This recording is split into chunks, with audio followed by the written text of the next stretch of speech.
99 qualities and attributes. That's right. You will find those same 99 qualities and attributes in any set of the 99 Orishas or the 99 Netarus or the 99 Loas or the 99 Obosun.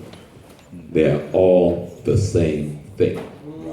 And for those who are Christians, start with the 12 tribes of Israel. Translated in English, you will translate 99 quality and attributes. Translate the 12 names of the 12 disciples of Christ, 99 qualities and attributes that made up the personality and character of the Christ consciousness that can reside in any body, not a particular body.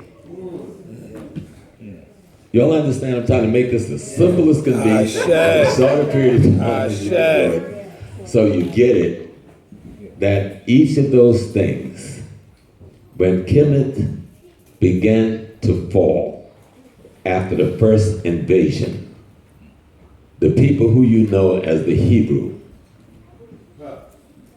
if you read, I forgot it's in Ezekiel, where somebody says to them, your mama is a Hittite and your daddy is a something else.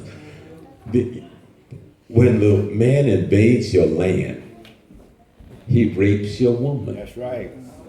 Always.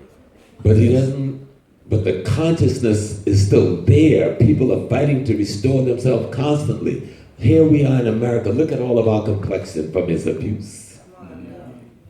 But here we are in this room trying to find our way back to the center of our mother Africa. So the people who were called Hebrews, the ones who were trapped in the north for almost 400 years under the dominance of the Hittites, the Hyksos, they were us too. But by the time the Southerners come back with the authentic blackness, the Northerners, like us, were so inculcated with the culture of the enemy, they couldn't integrate back with the culture of their mothers and fathers, so they went to war against them. Wow. And that's why they didn't march back south like it seemed like would be the sensible thing to do. They marched northeast into Canaan.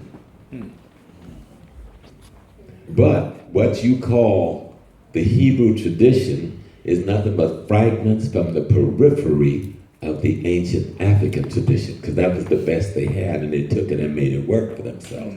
Because those laws, the 10th commandment is only a small portion of the laws. If you read the Torah, there's a sets of laws that run throughout the Torah. There's hundreds of them. Just like there's hundreds of Netarus that they use to govern their behavior. The laws is about changing the character of the human being to be more like the character of what is presumed to be divinity. Qualities and attributes of the divine. That's what the Orishas are. The Orishas is not some pretty woman named Oshun dancing around. That's somebody's imagination. Ogun is not some man running through the bush with a hatchet in his hand. That's somebody's imagination. Now, the anthropomorphism used makes sense for the symbols metaphor that is trying to explain. Because Oya must marry Shango, because Shango is the courage to change yourself spiritually for the better.